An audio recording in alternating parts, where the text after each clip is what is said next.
Parce que c'est pas la première fois qu'on a affaire à ce genre de discussion, très riche, très intéressante.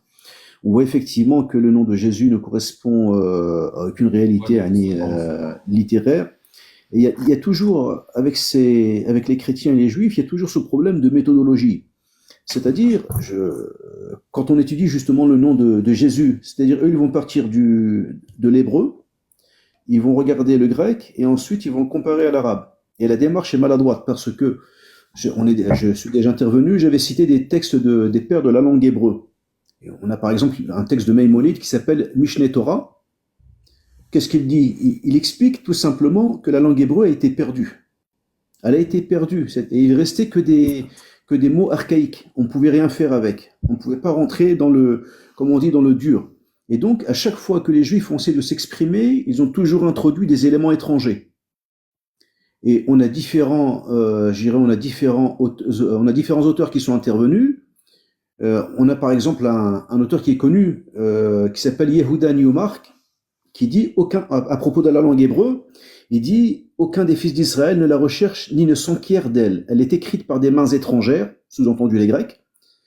Et chez nous, c'est-à-dire chez les Juifs, la langue hébreu devient étranger. Et il dit que les étrangers en ont pris possession. Et il explique qu'en fait, la langue hébreu, c'est terminé, qu'on ne pourra plus la ressusciter ou bien la parler, sauf si on la mélange avec des mots étrangers. Et ça, c'est particulièrement intéressant, parce qu'en fait, ça retrace un peu l'histoire des Juifs. Et ils expliquent que pour travailler justement sur la Torah, sur la Bible, et c'est exactement le cas qu'on a ici avec le mot Jésus, en fait, ce sont des mots étrangers apportés par les Grecs, parce que les Grecs, il y a eu un problème, justement, je suis tombé sur un texte qui s'intitule Traduire la parole, la Septante, et ils expliquent les erreurs et les difficultés auxquelles ont dû faire face les Grecs quand ils ont traduit la Bible. Et en fait, il y a une expression qui est connue, c'est je suis tombé dessus, ils disent, admettons, quand ils ont voulu dire Dieu maudit ou alors Dieu béni, ils disent tu ne maudiras pas Dieu, c'est le verset dans Exode 22-27. En hébreu on dit tu ne maudiras pas Dieu, tu ne maudiras point Dieu, ils l'ont traduit par tu ne maudiras pas les dieux, ou alors tu ne maudiras pas les dieux de l'Olympe, subhanallah. On passe d'un monothéisme à un polythéisme, parce qu'il y a beaucoup de choses qu'on a eues chez les Grecs, en fait, qu'ils n'ont pas dans leur esprit. Ils ont une façon de voir la religion différente des Sémites. On a aussi la question de bénédiction. Quand on parle de bénédiction, en fait, dans le monde juif, ancien, araméen, et même musulman, c'est l'intervention de Dieu sur un être humain. Tandis que eux, ils n'ont pas ça. Les dieux interviennent sur terre et ils font des choses. Donc, quand ils ont traduit le mot bénédiction, ils ont dit que c'est dire du bien, faire l'éloge de quelqu'un. Et donc, c'est ce qu'on a eu justement quand on est passé de la langue hébreu araméenne à la langue grecque par la force des choses, parce qu'il restait rien. En fait, il y a eu pas mal ils ont pris simplement des Grecs qui ont entendu la manière dont s'exprimaient les anciens Juifs, et d'ailleurs les Juifs au temps de Jésus alayhi salam, mais aussi de Marie. Attention. Je ne suis pas d'accord avec toi, c'est pas Jésus alayhi salam. Là. Astaghfirullah, excuse-moi. Isa alayhi salam. Toutes mes excuses. Isa alayhi salam. En fait, qu'est-ce qu'on a eu comme difficulté avec ces gens-là? Et je l'ai entendu tout à l'heure, et c'était aussi une erreur, c'était de dire que Jésus parlait hébreu. Abadan, pas du tout. Il parlait araméen. Jésus parlait araméen. Et donc les Grecs ont entendu les Juifs, Isa alayhi salam parlait araméen, et de leur oreille, ils ont essayé de restituer le nom Isa. Et quand vous êtes étranger, vous ne pouvez pas prononcer comme un sémite, comme le ha, vous le prononcez ha. Le ra, vous allez le prononcer ra. Le qaf, vous allez le prononcer kaf. Le s emphatique sad, ils l'ont prononcé, ils l'ont déformé, ils le prononcent tse. Le D emphatique, il le prononce Zé, et ainsi de suite. Et c'est ce qui fait que les noms ont été modifiés, et ils le reconnaissent eux-mêmes. Ça, c'est quelque chose qui est connu dans leur source. C'est la traduction. Ils ont eu des difficultés. Ils ont perdu la langue, les Juifs, et donc les Grecs ils ont récupéré, mais avec de nombreuses lacunes. Parce qu'en fait, le monde grec n'est pas le monde sémite. La langue grecque n'est pas la langue sémite. l'esprit grec n'est pas l'esprit sémite. Euh, Par exemple, quand Dieu, dans la Bible, en Genèse 1, 22, il bénit justement, il bénit yani, les animaux marins. Comment est-ce que la Septante l'a traduit? Au lieu de dire bénir, la baraka, ils ont dit Dieu dit du bien. Il fait l'éloge des animaux marins. Ça ne veut rien dire. Ça ne veut rien dire. Et c'est exactement ce qu'on a eu dans la Bible, justement. C'est exactement ce qu'on a eu dans la Bible avec les Grecs. C'est qu'ils ont pris un nom araméen, qui est une langue, je dirais, très très proche de l'arabe, hein, très très proche de l'arabe. Eh bien, en écoutant, ils ont déformé, et c'est ce qui s'est passé. Donc le plus proche, ou plutôt le nom de Jésus, de Issa, je ne vais pas me faire allumer par le frère San aussi, le nom de Issa, c'est le nom originel. Et j'avais cité autrefois, dans un livre qui a été retrouvé dans des monastères, dans un monastère bouddhiste au 1er siècle, c'est un document qui a été rédigé, qui a été retrouvé au 19e siècle, et qui a été publié, et qui s'appelle le livre de Issa. Et le livre de Issa qui raconte la jeunesse de Jésus, de Issa alayhi salam. À partir de là, l'Église catholique a voulu empêcher au 19e siècle sa parution, début du 20e. Elle a même proposé de l'argent à son auteur qui s'appelle Nicolas Notovitch. Et moi, ce qui m'a interrogé, c'est comment se fait-il qu'on retrouve un document? Et donc après, certains, ils ont dit non, c'est un faux document, c'est pas vrai, etc. Mais le document existe. Et il explique, et moi, c'est ce qui m'a intéressé dans cette démarche, c'est comment se fait-il qu'on retrouve un document qui est antérieur au message coranique, c'est-à-dire avant la venue du prophète Mohammed sallallahu alayhi wa sallam, il est avant aussi les évangiles, et qui comporte le nom de Issa. Le nom de Issa, on le retrouve aussi dans l'islam. Et entre les deux, on a les juifs et les grecs, plutôt les chrétiens, qui ont un autre nom. Et comme le frère l'a démontré, Jésus, Issa n'est pas Jésus, Yeshua n'est pas Ani. Yeshua, dans sa forme telle qu'expliquée, ça ne correspond en rien au nom Yeshua. Ils aiment bien dire Yeshua HaMashiach, mais sans comprendre l'origine du nom. Le nom a été déformé. Et ça, il faut qu'ils l'acceptent, il faut qu'ils le comprennent, il faut qu'ils étudient sérieusement le judaïsme et son histoire. L'histoire du judaïsme, l'histoire de la langue hébreu, parce que c'est très important quand on étudie une religion, ou même, quelle que soit la science, c'est de maîtriser ce que les Grecs appellent le logos, la langue.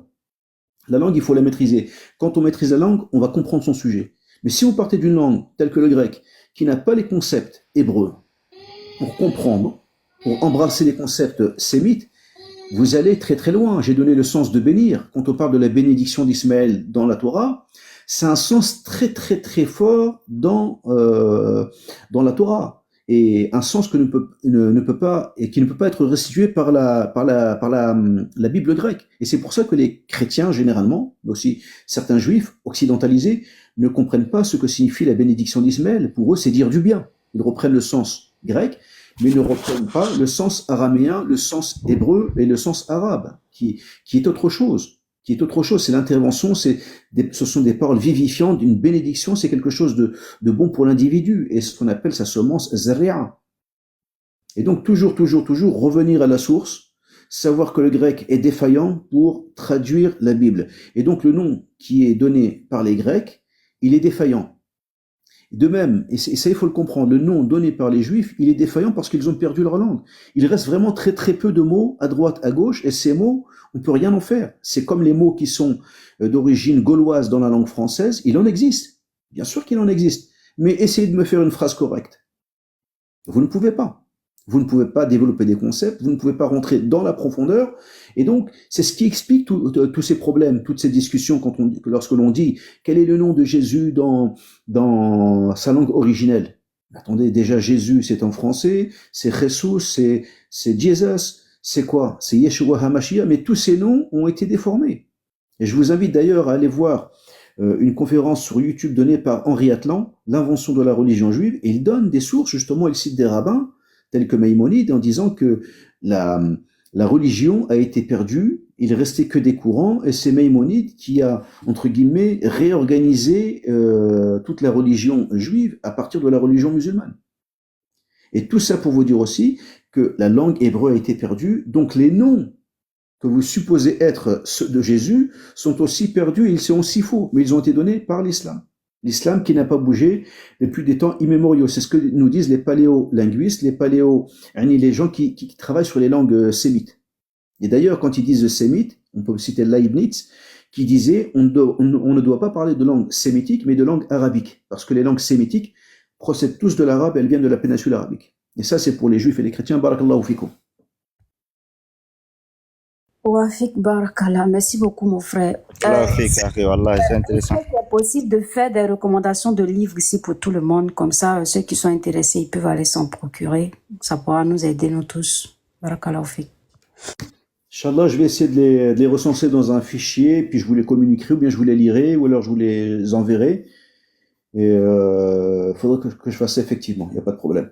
Il n'y a aucun problème. Il y en a tellement, c'est-à-dire, vous savez, quand on lit, quand on fait de la recherche, on tombe sur des livres, moi je les enregistre, je vais les vérifier, je lis, puis effectivement, après je les mets de côté. Et dans les discussions, on les cite comme ça.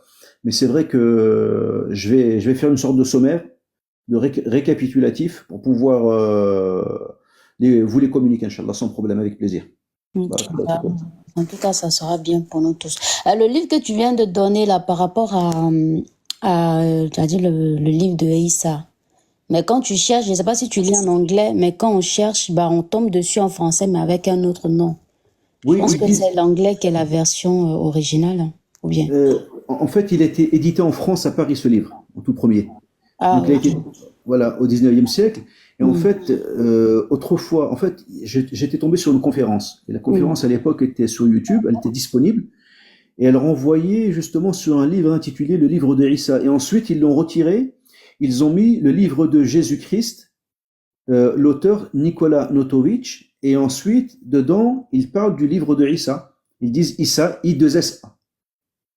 Ok, bah parce que c'est ce que j'ai vu ici. Ils ont mis la vie inconnue de Jésus-Christ. Je ne savais pas si c'était le bon ou pas. Après, il y a aussi d'autres auteurs. Je crois qu'il y a eu Jérôme Mordia qui a fait un très bon livre qui s'appelle Jésus illustre inconnu. Et en fait, c'est un chercheur français. Hein, ils sont deux.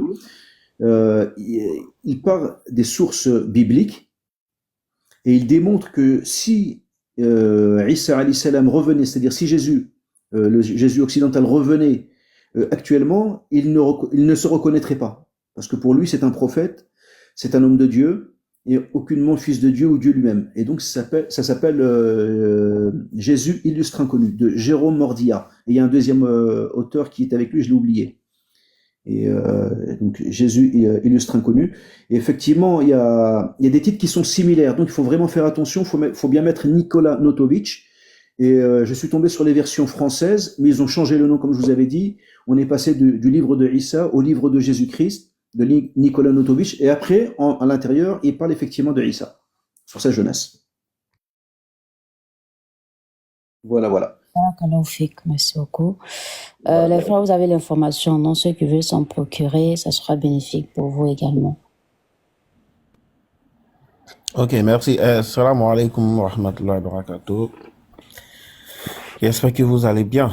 Monsieur Pape, salam alaikum à toi. Alaikum salam wa rahmatullahi wa barakatuh. Wa alaikum salam wa rahmatullahi. Assalamu alaikum. Comment allez-vous? Alaikum salam. Ça fait plaisir d'entendre cette voix-là.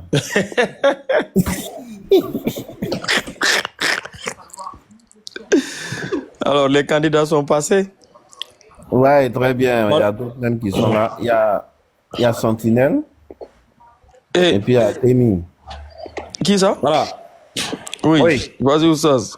Walaikum salam rahmatullah. On a dit au frère de me contacter. J'espère qu'il va le faire. En tout cas, c'était douce. Vous savez, quand tu fais rentrer le médicament en tant qu'un professionnel là,